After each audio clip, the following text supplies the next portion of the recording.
Oi, gente, tudo bem?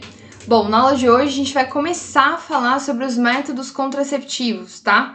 Métodos que são utilizados, alguns mais frequentemente do que outros, para evitar uma gestação, tá? Mas antes de falar de evitar uma gestação, a gente precisa falar um pouquinho a respeito de planejamento familiar, tá? O que é isso? É você realmente coordenar, né, quando você vai ter um filho, né? Então, você ter um filho quando você quer ter um filho, tá? Então, um estudo publicado pela Fundação Oswaldo Cruz em 2016 mostrou que cerca de 55% das mulheres que tiveram filhos no Brasil não planejaram a gravidez. Ou seja, aconteceu, tá? Mas ela pode acontecer em algumas situações. Ela pode acontecer quando você tá na adolescência, e aí já não vai ser um negócio legal.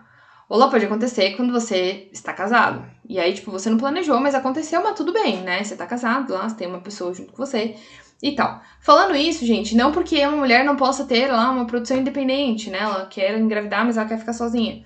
Ela pode, desde que isso seja uma escolha dela e não que isso seja uma imposição ocasionada pelo fato do parceiro não querer a criança, tá?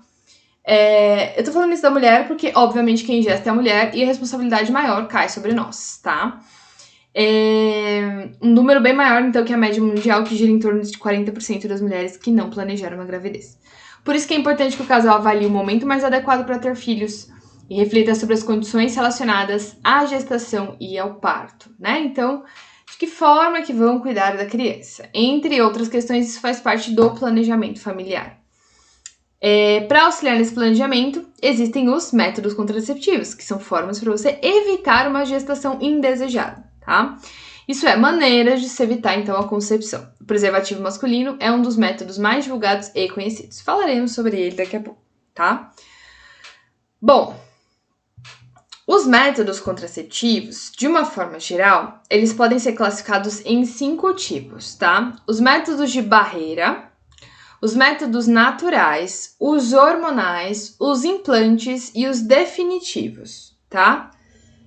A gente vai ver alguns deles hoje, né, alguns tipos de métodos, e na próxima aula a gente vai ver os outros. A escolha de cada um deles vai depender do casal, tá?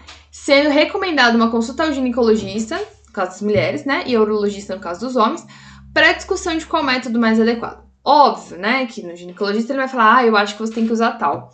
Mas, a partir do que você quer, né, o que você imagina que seja mais confortável, tanto para um quanto para outro, né, e a opção do casal em ter um método contraceptivo. Quando não se trata de um casal, né, quando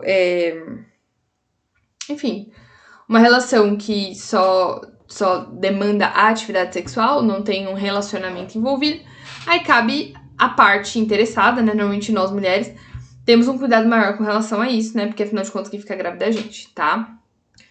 Bom, então o método de barreira é o primeiro método, tá? Os métodos contraceptivos de barreira são aqueles que impedem o contato do espermatozoide com o óvulo, tá? Ele bloqueia o espermatozoide, não deixa o espermatozoide entrar em contato com o óvulo. Quais são? Preservativo masculino, preservativo feminino, o diafragma e o espermicida. O diafragma e o espermicida, eles são métodos usados em conjunto, tá? Já vou explicar o que são e como são. Então, o principal é o preservativo masculino, tá? O exemplo tá aí, que ele é formado por, são invólucros, ou seja, ele envolve o pênis, é como se fosse uma capa, tá? De látex que representa a forma de tubo quando desenrolados, né? Que é justamente para que o espermatozoide, quando no processo da ejaculação, não saia de dentro da camisinha do preservativo masculino. Ao serem colocados no pênis, o preservativo masculino, ou dentro da vagina, o preservativo feminino, eles impedem que o espermatozoide seja depositado dentro do canal vaginal, ficando retidos no reservatório da camisinha. O masculino, gente, a vantagem dele é que ele adere melhor ao pênis, né, do que o feminino à vagina, tá? Então, há relatos de várias pessoas que é mais confortável o masculino do que o feminino durante o ato sexual. Até porque o feminino, o que vai acontecer ele é um tubo, né, que tem uma parte oca em cima. Deixa eu ver se tem aqui. Aqui, ó, tá vendo? Ele é um tubo, tem uma parte oca em cima. Tem que enrolar e introduzir dentro da vagina, tá? Então, não é uma situação muito confortável, digamos, tá? E ele fica uma parte pra fora, então esteticamente também é péssimo, tá? Mas é uma forma de proteção, né? Então, a estética deixa pra lá, melhor é se proteger mesmo. Bom, além da ação contraceptiva, o uso do preservativo durante a relação é a medida para a prevenção da DST, né? Doenças sexualmente transmissíveis, aqui infecções sexualmente transmissíveis, tanto faz. O que acontece assim, é que mesmo que a mulher tome anticoncepcional, se ela vai ter relação com uma pessoa que ela não conhece, ou o homem, vice-versa, aí o homem não tomando anticoncepcional, né, mas ter uma relação com uma mulher que ele não conhece, né, não tem um relacionamento, o ideal é sempre o uso do preservativo, porque você não conhece outra pessoa, você não sabe se ela tem uma DST, né, dentre elas, AIDS, sífilis, gonorreia, enfim, a gente vai ver várias aí, que são extremamente problemáticas, tá? Principalmente a AIDS, porque é uma doença que não tem cura. Então, o que aconteceu? Ultimamente, as pessoas têm meio que relaxado pra essa questão do preservativo, né? Achando que do DST não existe mais. Doce engano. Aumentou muitos casos de DST depois que as pessoas começaram a relaxar o uso dos preservativos, ou seja, não usar mais, tá? Preservativo masculino é atualmente o método contraceptivo mais usado, dado ao seu baixo custo, fácil manuseio e ampla divulgação pela mídia. Tanto baixo custo, gente, que assim, né? Se for ali no metrô, eu não sei se todos têm, mas o metrô da sua perto é um negócio enorme, cheio de preservativo, tá? Então, tipo, não é desculpa, não é caro, você pode pegar no posto. Óbvio que, assim, dá uma certa insegurança quando você pega em locais totalmente, assim, públicos, né? Porque vai que alguém resolve, né, furar a camisinha, assim, de propósito, né? Então, não é um negócio muito legal.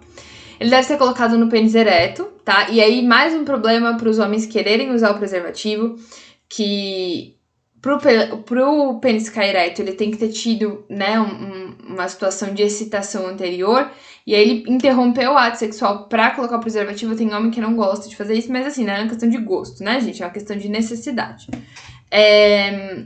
Pra evitar a entrada de ar e a ruptura. Então, ele deve ser colocado de uma forma que apertar essa pontinha aqui, tá? Que tem nele, e colocar no pênis, pra evitar realmente que entre ar e estoure a camisinha, enfim, tá? Pela fricção que é feita durante o ato sexual. Logo após, ela deve ser desenrolada até a base do pênis, e após a ejaculação, obviamente, né? O preservativo deve ser retirado e descartado corretamente no lixo, tá? No lixo. Bom, parece besteira, né? Mas depois do carnaval, o pessoal que faz limpeza de rua, eles acham um bando de preservativo jogado no chão. Preservativo feminino é menos popular, né? Mas é igualmente eficaz também como método contraceptivo. Apresenta duas extremidades, uma é protegida, né? E a outra é oca para poder fazer a entrada do pênis. O anel mais estreito é fechado, deve ser colocado no interior da vagina. E o anel mais largo fica para fora, né? E após a ejaculação, o anel mais largo deve ser torcido para remover o preservativo.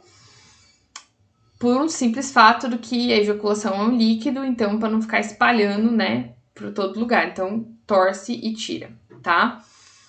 Agora, o diafragma é um outro método de barreira extremamente popular na Europa, tá? No Brasil, menos. E ele é um dispositivo côncavo, né? Parece uma capa, tá? Ele é um dispositivo côncavo de látex, cuja borda deve ser dobrada, então ele deve ser torcido e introduzido na vagina. Então ele vai ficar numa posição onde ele impede que o espermatozoide, mesmo após a ejaculação, ele suba, tá? Ele normalmente é utilizado com creme espermicida, então passa um creme nele e introduz dentro da vagina, porque assim, mesmo que você coloque meio errado, porque pode acontecer, tá? Não colocar certinho, não tem como você saber, né, se tá certo ou não, pode acabar entrando espermatozoide. Então o espermicida mata o espermatozoide que porventura vai entrar, tá? Então também faz esse processo. O diafragma, diferente da camisinha, ele não é descartável, então você pode retirar e lavar. O diafragma, gente, ele é introduzido tipo igual aquele coletor menstrual, sabe? Mesmo processo. Ele deve ser retirado da vagina após 6 horas do contato íntimo, tempo que os espermatozoides morrem com o espermicida, e ele deve ser lavado com sabão neutro. Ou seja, não é pra tirar logo depois que termina a relação. Demora um pouquinho, tá? Então, o espermicida, às vezes, ele vem com um aplicador, tá? E você introduz dentro da vagina também. Tá vendo? Esse aqui é o útero, tá? Então, ele tampa a entrada do útero, tá? Permitindo, então, que o espermatozoide não suba, tá? Como pode apresentar tamanhos diferentes, porque, por incrível que pareça, as vaginas têm tamanhos diferentes, é ideal consultar o ginecologista para saber que tamanho que compra, tá? Do diafragma. Tudo bem, gente? Bom, para essa primeira aula era isso, justamente porque a gente tem correção do outro capítulo para fazer ainda, tá? Façam a atividade da página 24 e 25 e deixem as perguntas no fórum. A partir de agora, bons estudos.